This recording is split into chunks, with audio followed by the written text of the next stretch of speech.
Bristol Community College, Mathematics with Dan Avedikian, Math 060, Topics in Developmental Mathematics, Section 4.6, Problem 18.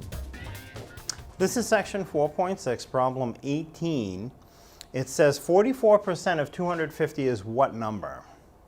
So to solve this, we want to set up a proportion and solve the proportion. Now, to do this process with the proportion, we want it in the form A is P% of B, and that's really not what we have. The way we want it, the percent of is in the middle. The way it's written, the percent of is in the beginning.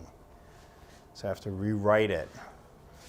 So when you need to rewrite it, what you want to do is find the word of, lock into that. The number before it and after it has to stay with it. So 44% of 250 has to go to the right end of the statement.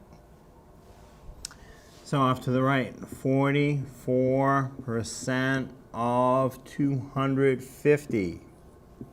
What's left? What number? So it's going to be what number is 44% of 250?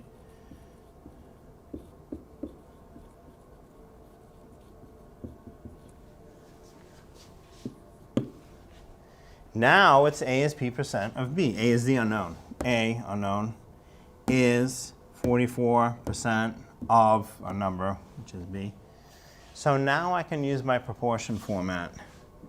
So I'll use the formula A over B equals P over 100. And what I always say is as you fill it in, you start with A and you just go around the circle. A is P% of B. Just go around the circle, start at A and come back. So as we fill this in, what number is the A? That's the unknown, so it just stays as a variable. Is, that's my equals, 44%. So 44, the percent goes in as 100 of B, the other number, 250. So I set up the equation A over 250 equals 44 over 100. To solve that, we'll cross multiply and divide. I can reduce the right-hand fraction a little bit, but dividing by 100 at the end is going to be a little easier for me. So I'll actually leave it unreduced purposely. So A times 100 will be 100A.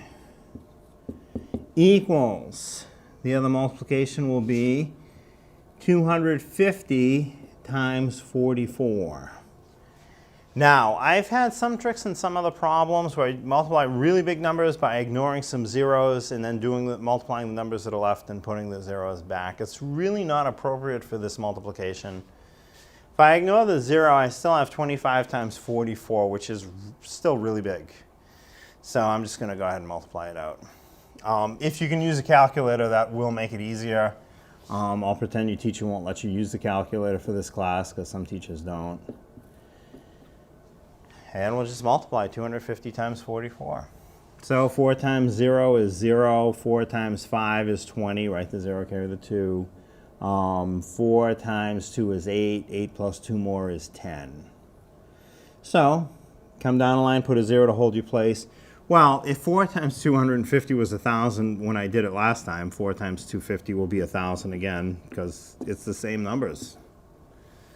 And you can do it out, but you'll get 1,000, but you started with a 0 to hold your place. So now add them up. 0 plus 0 is 0. 0 plus 0 is 0 again. 0 plus 0 is another 0. 1 plus 0 is 1. Nothing plus 1 is 1.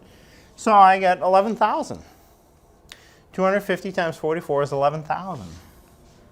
So 100A equals 11,000. Now I want to know what A is, not 100A, so I can divide away the 100. I have 11,000 divided by 100.